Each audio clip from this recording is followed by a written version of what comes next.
Hey, what's up, everybody? This is DJ Q, and today we're going to talk about the Denon Engine Prime 1.6 update. But before we can get into that, please like and subscribe. Hit the comment section down below, help boy out with the algorithm. And if you would like to support this channel, you can buy something from my t-shirt shop at teespring.com. And if you are absolutely dead broke, you can support the channel by just letting the ads play. All right, let's get into this. I think, in my personal opinion, I think this is a major, substantial update for the Engine Prime ecosystem. And I think Denon basically they kept their heads down and they were like, we just got to work. They hashed out a lot of features and bugs and bug fixes and this kind of stuff, things that people have been asking for the longest time, especially Engine Prime users. And they got a lot done in a short amount of time considering what the hell's been going on in the last year. All right, so let's talk about some of the most substantial features. I think the biggest feature here, one of the biggest features, because there's a lot of big features that add a ton of value to the brand as a whole. The first feature I want to talk about is Dropbox support. So here's the thing. We've talked about SoundCloud and Tidal and Beatsource and these kind of streaming platforms. This is the first platform that I know of, and if I'm wrong, leave a comment in the comment section down below. But like, this is the first platform that I know of that allows you to stream your own music library directly into a music player. Now, there's variations and there's plugins and all this kind of stuff that you could probably get away with it online to your laptop.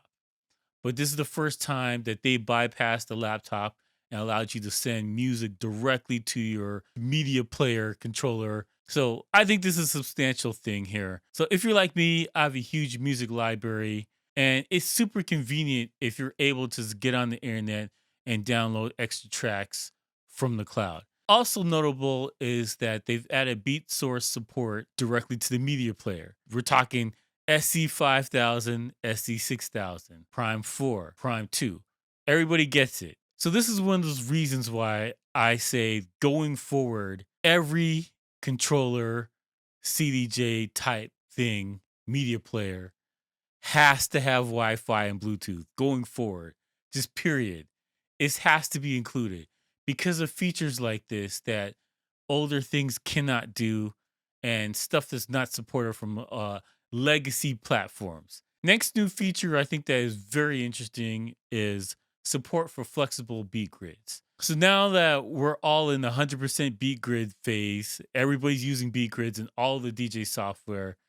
To get the benefit for your songs, you need a quality beat grid. And if you're anything slightly off, it affects your effects, your loops, your mixes. So I know people are going to say, hey, you're a professional DJ. Use your ear. And to that, I say yes.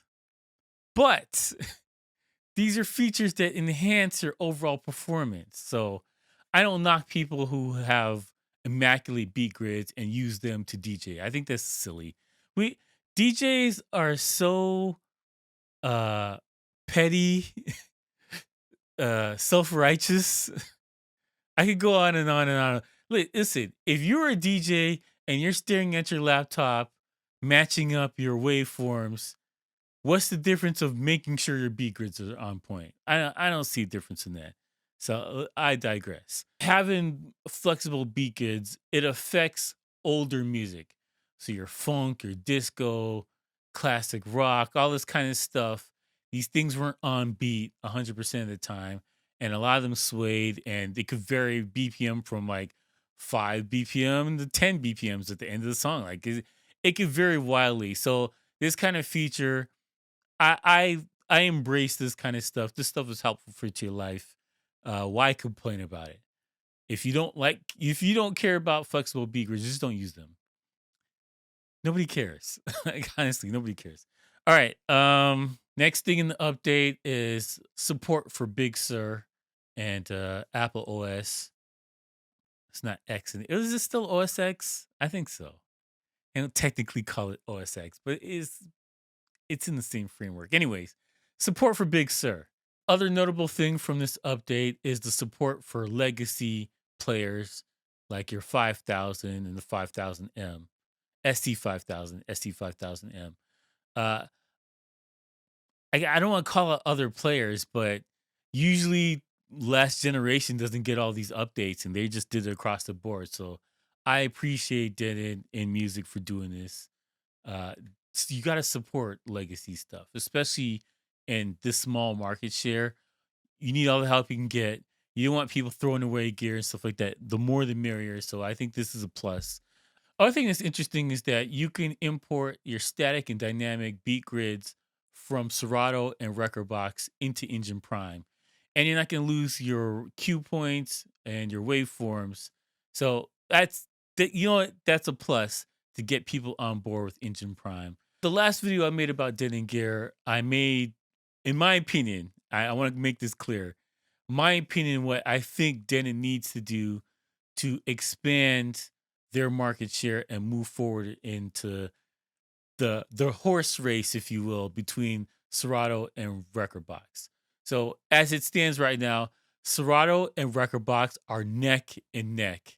And then Tractor is down with about 12%, 12, 13%. And then behind that is Virtual DJ, and everybody else is just scraping the bottom. So I made the point that I think that for Denon to take the next step, they need to support cheaper gear, maybe stuff without a screen, but you can get over with a laptop. You don't necessarily have to do DVS or turntable type stuff, but you definitely have to support cheaper gear and something that you can use some of the heavy lifting from a laptop. So it can be a bare bones type controller, and then you connect it to the laptop, and it does the goods. I think, in my opinion, and this is my opinion strictly, and the fine folks at Denny, you don't have to accept this or whatever, but I think it would be helpful because you got to think about for Rekordbox and Tractor, there's a lot of lower end gear that is supported by these two software manufacturers. Engine Prime could be that thing that you use with the laptop to reach a whole other market share. And it's just my opinion. I said it before. If you want to hear my full thoughts on that, you can check out some of the older videos I made about it, and especially the Denon State of the Union. I thought I was very clear about that. Some people are like, yeah, I know Denon users. You guys are, and I love your gear. I love your gear. Software, I like it more than I did before. But this is just my opinion. I think that this kind of stuff would help make this thing bigger. It deserves to be bigger. These guys are knocking out the park in the hardware department, and they're making strides in the software department. And I think they're on their way. So, anyways, let me know what you guys think about this. Do you like the update? Are you using it? Denon users, do you like it? Do you even care? Do you think I'm hell wrong? I don't know what hell I'm talking about. Just saying, you can look at the market share. They don't just support the high end stuff. Anyways, let me know what you guys think about this. Leave a comment below. Thank you for watching. Please like and subscribe, and peace out, bitches.